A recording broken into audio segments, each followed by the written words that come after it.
Poppy Playtime just got a massive teaser for Chapter 3, revealing to us brand new lore secrets, big Chapter 3 content updates, and most importantly, secret messages hidden inside of the tape that tell us an extremely dark story about the 3rd chapter. This is by far the most revealing tape. You need to see these new secrets. Like the video if you're excited, and as a reward, here's a cute picture of Bron the dinosaur. So basically, just the other day, a brand new VHS teaser was released on the Poppy Playtime YouTube channel called Restricted Restoration. And while we've already had 2 tapes, one about Huggy and another about Kissy Missy, this new one is about the extremely hyped character Bron the dinosaur. The tape starts by people preparing for what seems like a surgery on a very small Bron the dinosaur toy, before cutting to a Playtime Co scientist telling us about 59-year-old Thomas Clark, who is described as an old man who was once an employee of the factory but was since diagnosed with terminal cancer, and therefore they volunteered to be turned into this Bron the dinosaur for experimentation. And while doing so, they took tests of his eyes and other abilities.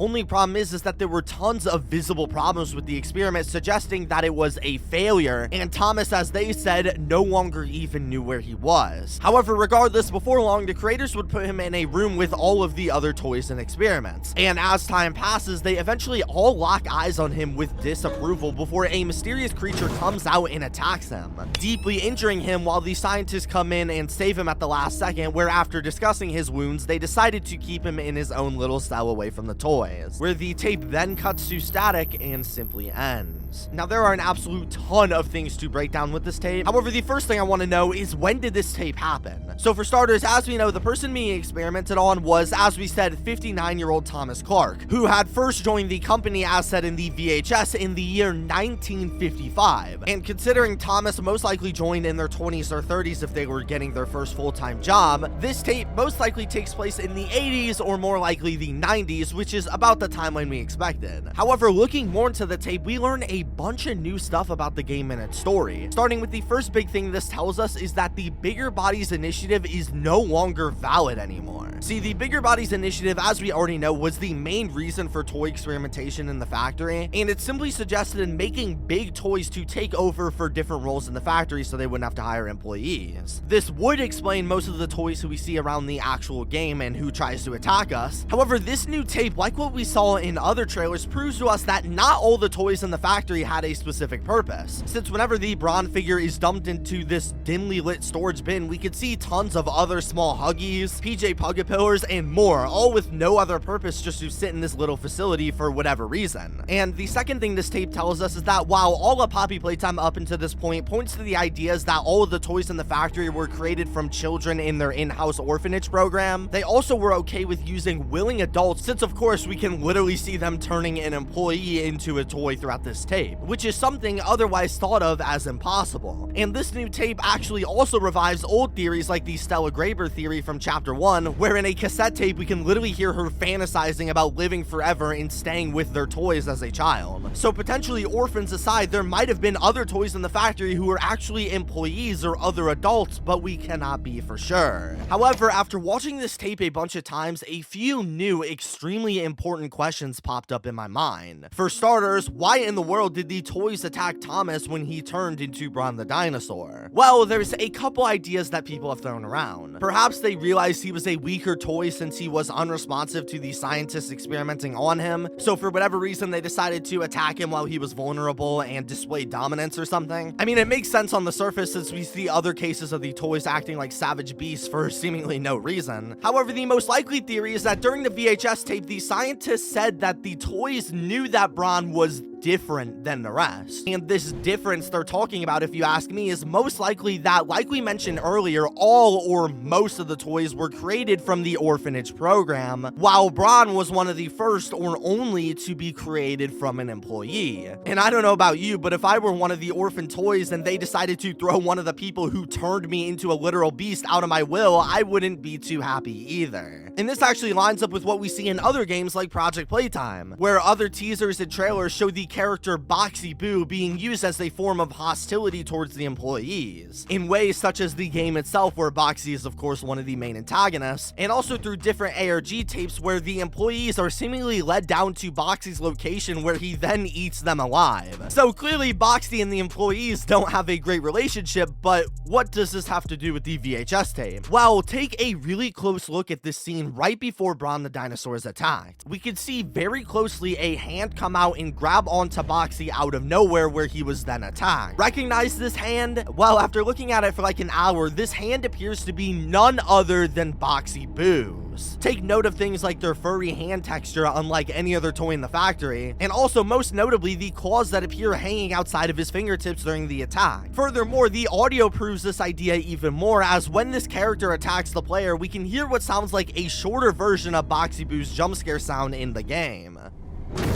And also listen extremely closely before Boxy Boo's jump scare and you'll actually hear the crank of his Jack in the Box, which, as you might remember, is the same crank we hear in Project Playtime. So to me, it seems like the case is closed. Boxy Boo is the one attacking the player. However, before you comment that Boxy Boo is confirmed for Chapter 3 or something like that, I would hold your horses, because I don't think this is trying to say Boxy is the only evil one here. In fact, in the tape, we see every single toy in this little room staring at Bron in disgust, like they all wanted to kill him, but they were just waiting for one of them to do it. However, fortunately enough, Bron the dinosaur would end up living in the end, as the employees broke in and saved him at the last second. But there's a key detail that we see during this scene, which is that if we look up in the top left, we very clearly see Kissy Missy in a frozen state before hastily running away as the employees get closer. It's a detail you can only catch by slowing the video down significantly. However, this brings up a whole new slot of questions. Where did all the other toys go? Why did Kissy Missy stay? And why did she run away? Well, it's pretty obvious that the toys probably ran away when their creator blasted into the room to rescue Bron. Obviously, like you'd expect from young children, they'd get scared from the loud noise and run away. That is all but Kissy Missy, who sticks around and only runs away when the employees get really close to Bron. And while her reason for being there is inconclusive, I have a crazy idea. What if Kissy Missy was going there to try and save Bron from his inevitable fate? It's a wild theory on the surface, I know, but hear me out. In Chapter 2, we see that Kissy Missy is more than willing to help out the employees to get what they want. And in her own VHS tape, she literally just let the employees come and take her away until a separate force came and saved her. Now, what if while the other toys knew Bron was an employee and wanted him dead for it, for some reason Kissy may have cared for him like what she's done in previous chapters and went to save his life before the employees intervene? It's a really thought-provoking idea, and the only real hole I could find in this theory is that this Kissy Missy is most likely not this Kissy Missy, but clearly there is some sort of connection between these two, and it brings up a new question of, are all of these toys the same personality-wise, or can there be a good Kissy Missy and a bad Kissy Missy simultaneously? It's definitely an interesting idea, and I'd love to hear your comments on this all below. But while the video was normally going to end here, this doesn't really tell us that much about Chapter 3, if I'm being honest. Yet, this is clearly a Chapter 3 teaser. Where are the hints for the next game? Well, to find them, you have to look deep, extremely deep. More specifically, listen to the very end of this VHS teaser. It sounds like a bunch of nonsense, of course. However, as people on the Poppy Playtime Discord server would point out, this could potentially be a spectrogram puzzle, something that was used once in the ARG and is a way of converting audio into a graph to reveal different phrases. And when people decided to go ahead and plug this in, this is what would show up. A bunch of weird items or something like that, and a piece of text that reads, "Go to sleep." This is the piece that we have been looking for. And in fact, when going back and spectrogramming parts of the Kissy Missy tape, we can even find a more primitive version of this exact image, showing that it's existed for a while and we just never noticed. The only question is, what does this mean? While text aside, people went crazy in the server with deciphering this image and came to the broad conclusion that this weird bubble on the left appears to be the eye of the gas mask that we see in the Chapter 3 teaser, and the weird box on the right looks like some sort of gas canteen, best illustrated by this drawing recreation.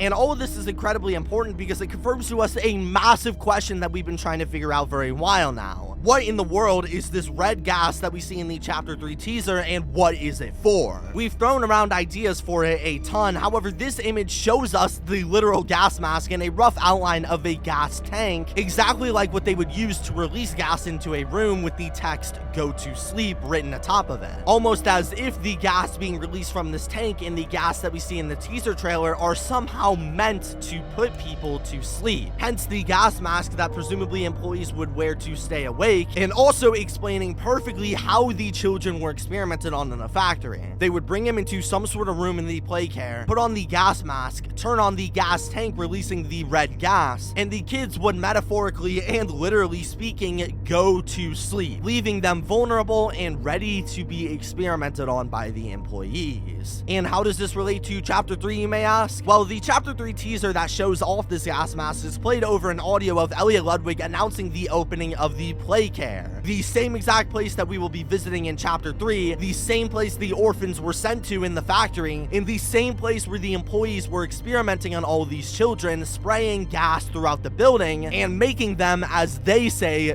go to sleep. It's an incredibly interesting theory, but let me know your thoughts in the comments below. Subscribe, I'm so close to 200k, and peace.